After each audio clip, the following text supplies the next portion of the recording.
ഇന്ന് നമുക്ക് പെട്ടൂണിയ സുന്ദരികളെ പറ്റിയിട്ടായാലോ. വളരെ ഭംഗിയുള്ളതും കുറച്ച് കാര്യങ്ങൾ മനസ്സിലാക്കിയിരുന്നാൽ വളർത്തിയെടുക്കാൻ എളുപ്പമുള്ളതുമായിട്ടുള്ളൊരു പ്ലാന്റാണ് പെട്ടൂണിയ. പൂക്കളുടെ കൂട്ടത്തിലെ രാജകുമാരി തന്നെയാണ് പെട്ടൂണിയ. വളരെയധികം പല നിറത്തിലുള്ള കളറുകൾ ഇതിനകത്ത് ലഭ്യമാകുന്നത് കൊണ്ട് തന്നെ ഒരുപാട് ആരാധകരാണ് ഈ ഒരു പെട്ടൂണിയയ്ക്കായിട്ടുള്ളത്. പെട്ടൂണിയ വളർത്തുന്നത് വളരെയധികം പാടുള്ളൊരു കാര്യമാണ്. നമ്മൾ ഒരുപാട് ശ്രദ്ധിക്കേണ്ടതായിട്ടുണ്ട്. പെട്ടൂണിയയുടെ വിത്ത് മുളപ്പിക്കുന്ന വീഡിയോ ഞാൻ ചെയ്തിരുന്നു. എന്നാൽ എങ്ങനെയാണ് വിത്ത് കളക്ട് ചെയ്യുന്നതെന്നുള്ളൊരു വീഡിയോ ആണ് ഇന്ന് ഉദ്ദേശിക്കുന്നത്. ഏറ്റവും ഈസിയസ്റ്റ് ആയിട്ടുള്ള മെത്തേഡാണ് ഞാൻ ഇതിനകത്ത് പറയുന്നത്. അതുകൊണ്ട് തന്നെ നല്ല രീതിക്ക് മനസ്സിലാക്കിയാൽ നിങ്ങൾക്കും വിത്തുകൾ ശേഖരിക്കാവുന്നതേ ഉള്ളൂ. അപ്പോൾ പെട്ടൂണിയയുടെ പൂക്കളുടെ വലുപ്പമാണ് ഏറ്റവും അട്രാക്റ്റീവായിട്ട് തോന്നുന്നത്. പല വർണ്ണങ്ങളിൽ നല്ല വലിപ്പമേറിയതും പെട്ടെന്ന് കണ്ണ് പതിക്കുന്നതുമായിട്ടുള്ള പൂക്കളാണ് ഇവർക്കുള്ളത്. അപ്പോൾ പെട്ടൂണിയയുടെ പൂക്കളുടെ വളർച്ചയ്ക്ക് ഏറ്റവും കൂടുതൽ അത് ആശ്രയിച്ചിരിക്കുന്നത് സൂര്യപ്രകാശത്തെയാണ്. സൂര്യപ്രകാശം നന്നായിട്ട് ലഭിക്കുന്നെങ്കിൽ മാത്രമേ ധാരാളം പൂക്കൾ അവരുണ്ടാക്കുകയുള്ളൂ. ഞാൻ ഓൺലൈനായിട്ട് വാങ്ങി നട്ട പൂക്കളാണ് ഈ കാണുന്നതെല്ലാം. വിത്ത് മുളച്ചുണ്ടായവയാണ്. അപ്പോൾ ഓൺലൈനായിട്ട് ഏത് സൈറ്റിൽ നിന്നാണ് വാങ്ങിയതെന്നും ഒക്കെ ഡീറ്റെയിൽസ് വീഡിയോയുടെ ഈ തൊട്ട് താഴെ കൊടുത്തിട്ടുണ്ട്. കണ്ടു നോക്കിയാൽ മതി കേട്ടോ. വളർച്ചയുടെ എല്ലാ ഭാഗങ്ങളും അതിനകത്ത് കൊടുത്തിട്ടുണ്ട്.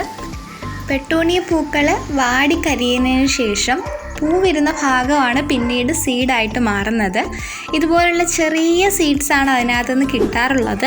അപ്പോൾ ഈ ഒരു സീഡ്സ് കളക്ട് ചെയ്യണമെന്ന് ആഗ്രഹമുള്ളവരാണെങ്കിൽ പെട്ടൂണിയ ചെടികളെ നല്ല സൂര്യപ്രകാശം കിട്ടുന്ന ഭാഗത്തേക്ക് ഡയറക്റ്റായിട്ട് വെച്ച് കൊടുക്കണം. നല്ല സൂര്യപ്രകാശം വേണം. എന്നാൽ മാത്രമേ പൂവിനകത്ത് എഫക്റ്റീവായിട്ട് പോളിനേഷൻ നടക്കുകയുള്ളൂ. ഒന്നുകിൽ നിങ്ങൾക്ക് കെട്ടി ഇതുപോലെ തൂക്കിയിടാൻ ചട്ടി, അല്ലെങ്കിൽ ഏതെങ്കിലും സ്ഥലത്ത് വെച്ച് കൊടുത്താൽ മതി. നിങ്ങൾക്ക് ഏതാണോ ഈസി ആയിട്ട് തോന്നുന്നത് ആ രീതിയിൽ വളർത്താൻ പറ്റുന്നൊരു പ്ലാന്റാണ് പെട്ടൂണിയാസ്. തണ്ട് ഒടിച്ചു വെച്ചാലും പൊടിക്കുന്നൊരു ടൈപ്പ് പ്ലാന്റ് തന്നെയാണ്. പക്ഷേ വെള്ളം വളരെ കുറച്ചും എന്നാൽ സൂര്യപ്രകാശം വളരെ കൂടുതലും വേണം. അല്ലെങ്കിൽ അഴുകിപ്പോവാൻ സാധ്യത ഏറെയാണ് ഇവർക്ക്. നമ്മൾ 10 മണി ചെടികളിലും അതുപോലെ തന്നെ കാക്കപ്പൂവിലും ഒക്കെ പല പല കളേഴ്സ് ഉണ്ടാക്കുന്നത് എങ്ങനെയാണെന്നുള്ള വീഡിയോ ചെയ്തിരുന്നു അല്ലേ. അപ്പോൾ അതുപോലെ തന്നെ പെട്ടൂണിയാസിനകത്തും ഡിഫറെൻ്റ് ആയിട്ടുള്ള കളർ ഒരു ചെടിയിൽ നിന്ന് തന്നെ നമുക്ക് ഉണ്ടാക്കിയെടുക്കാൻ പറ്റും. അപ്പോൾ അതെങ്ങനെയാണെന്ന് വെച്ചാൽ ക്രോസിങ് തന്നെയാണ്. ക്രോസ് പോളിനേഷനിലൂടെയാണ്. അതായത് പൂക്കളുടെ 2 നിറങ്ങൾ തമ്മിലുള്ള പൂക്കളിനെ അങ്ങോട്ടും ഇങ്ങോട്ടും ക്രോസ് ചെയ്തിട്ടാണ് പല വർണ്ണങ്ങളിലുള്ള ഫ്ലവേഴ്സിനെ ഉണ്ടാക്കിയെടുക്കുന്നത്. കറക്റ്റായിട്ട് പൂമ്പൊടികൾ തമ്മിൽ മാറിയിട്ടുണ്ടെങ്കിൽ മാത്രമേ സീഡ്സ് ഉണ്ടാകുകയുള്ളൂ.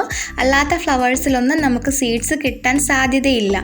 മഴക്കാലത്തൊന്നും സീഡ്സ് കിട്ടത്തില്ല. കാരണം മഴക്കാലത്ത് ചിത്രശലഭങ്ങളോ പൂമ്പൊടി മാറ്റാൻ സാധിക്കുന്ന തരത്തിലുള്ള ഒരു പ്രാണികളോ മഴക്കാലത്ത് എത്താറില്ല. അപ്പോൾ അതുകൊണ്ട് തന്നെ സീഡ്സ് കിട്ടത്തില്ല. നല്ല സൂര്യപ്രകാശമുള്ള സമയത്താണ് ചിത്രശലഭങ്ങളും വണ്ടുകളും തുമ്പികളും ഒക്കെ വന്ന് പൂവിലിരിക്കുന്നത്. ഇതേ കണ്ടില്ലേ, സീഡില്ലാത്തൊരു ഫ്ലവറിനകത്ത് നമുക്ക് സീഡെന്ന് തോന്നിക്കും. ഇതൊരു ഫോൾസ് സീഡാണ്. സീഡില്ല. കണ്ടാൽ സീഡ് ഉള്ളതായിട്ട് നമുക്ക് തോന്നും. പക്ഷേ ഇതിനകത്തുനിന്ന് സീഡ്സ് നമുക്ക് കിട്ടില്ല. അപ്പോൾ സീഡ്സ് ഉള്ള ഭാഗമാണെങ്കിൽ അതിൻ്റെ ഒരു ബാക്ക് വശം നല്ല ബൾജ് ചെയ്തിരിക്കും. അതായത് പൂവ് പോയതിന് ശേഷമുള്ള ആ ഒരു ബാക്ക് ഭാഗം നല്ല വികസിച്ച് വലുതായിക്കൊണ്ടേയിരിക്കും. ഇതുപോലെ. അപ്പോൾ ആ വാടിപ്പോകും മുമ്പ് ആ പൂവിനകത്തുനിന്ന് പൂമ്പൊടി ആ സ്റ്റിഗ്മയിലൂടെ ഉള്ളിൽ ചെന്ന് എക്സുമായിട്ട് ക്രോസ് ചെയ്തിട്ടുണ്ട്. അപ്പോൾ അതുകൊണ്ടാണ് ഇതുപോലെ നല്ല സീഡായിട്ട് മാറിയിട്ടുള്ളത്. ഇതിൻ്റെ സീഡ്സ് വെറുതെ ചട്ടിയിൽ ഇട്ടിരുന്നാൽ പൊടിക്കില്ല. എങ്ങനെയാണ് കറക്റ്റായിട്ട് പെട്ടൂണിയയുടെ വിത്ത് നട്ട് വളർത്തുന്നതെന്നുള്ളത്, പെട്ടൂണിയയുടെയും ഡാലിയയുടെയും വിത്ത് വളർത്തുന്ന ഒരു വീഡിയോ എങ്ങനെയാണെന്നുള്ളത് ഞാൻ ചെയ്തിട്ടിട്ടുണ്ട്. അപ്പോൾ അതും വീഡിയോയുടെ താഴെയോ അല്ലെങ്കിൽ വീഡിയോയുടെ അവസാനമോ ഞാൻ കൊടുത്തേക്കാം. പൂവിനകത്ത് നിന്ന് ആ ഒരു പോളൻ ഗ്രെയിൻസ് പൂമ്പൊടി അങ്ങോട്ടോ ഇങ്ങോട്ടോ മാറ്റാൻ സഹായിക്കുന്നത് ചിത്രശലഭങ്ങളോ തുമ്പികളോ ഒക്കെ ആയിരിക്കും. അപ്പോൾ ഈ ഒരു വണ്ടുകളോ ഒക്കെ വന്ന് പൂവിനകത്തിരുന്ന് ക്രോസ് ആയതിനു ശേഷം മാത്രമേ സീഡ്സ് ഉണ്ടാവും. അല്ലാതെ നമുക്ക് ചെയ്യണമെങ്കിൽ ഞാൻ 10 മണിയിലൊക്കെ ചെയ്തതുപോലെ ഒരു ചെറിയ ബഡ്സ് ഉപയോഗിച്ചിട്ടോ അങ്ങനെ ഏതെങ്കിലും രീതിയിൽ നമുക്ക് പൂമ്പൊടികൾ അങ്ങോട്ടോ ഇങ്ങോട്ടോ മാറ്റി കൊടുക്കാം. പൂവിന് കേടുവരാത്ത രീതിയിൽ നമുക്ക് പൂമ്പൊടികളെ എക്സ്ചേഞ്ച് ചെയ്ത് കൊടുക്കാം. 2 നിറങ്ങളിലുള്ള പൂവുകൾ നോക്കിയിട്ട് ഞാനിപ്പോൾ ഈ ചെയ്യും പോലെ അങ്ങോട്ടോ ഇങ്ങോട്ടോ മുഖാമുഖം ചേർത്ത് വെച്ചാൽ നമുക്ക് പൂമ്പൊടികൾ എക്സ്ചേഞ്ച് ചെയ്യാം. അല്ലെങ്കിൽ ഒരു ചെറിയ ബഡ്സ് എന്തെങ്കിലും എടുത്തിട്ട് പൂവിനകത്ത് നിന്ന് പൂമ്പൊടികൾ ചെറുതായിട്ടൊന്ന് തൊട്ടതിന് ശേഷം മറ്റൊരു പൂവിലേക്ക് കൊണ്ട് വെച്ച് കൊടുത്താൽ 2 ടൈപ്പ് കളേഴ്സ് തമ്മിൽ ക്രോസ് ചെയ്ത് പുതിയൊരു കളർ നമുക്ക് ഉണ്ടാക്കിയെടുക്കാൻ പറ്റും. അപ്പോൾ ഏതൊക്കെ രീതിയിൽ വേണമെങ്കിലും നമുക്ക് ഈ ഒരു പെട്ടൂണിയ പ്ലാന്റിനെ കെയർ ചെയ്ത് പുതിയ കളേഴ്സൊക്കെ ഉണ്ടാക്കിയെടുക്കാൻ പറ്റും.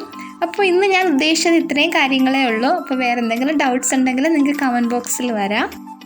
വീഡിയോ ഇഷ്ടമായിട്ടുണ്ടെങ്കിൽ ലൈക്ക് ചെയ്തിട്ട് പോകാവോ. ലൈക്ക് ചെയ്യുക, സബ്സ്ക്രൈബ് ചെയ്യുക. ഇതുപോലുള്ള പ്ലാൻ ബേസ്ഡ് വീഡിയോസ് ഒരുപാട് അപ്ലോഡ് ചെയ്യും. ഫേസ്ബുക്കിലാണ് നിങ്ങൾ കണ്ടുകൊണ്ടിരിക്കുന്നതെങ്കിൽ ഫോളോ ബട്ടൺ കൂടി ഒന്ന് എനേബിൾ ചെയ്തേക്കുക. അപ്പോൾ വീണ്ടും കാണാം. അതുവരേക്കും ബൈ ബൈ.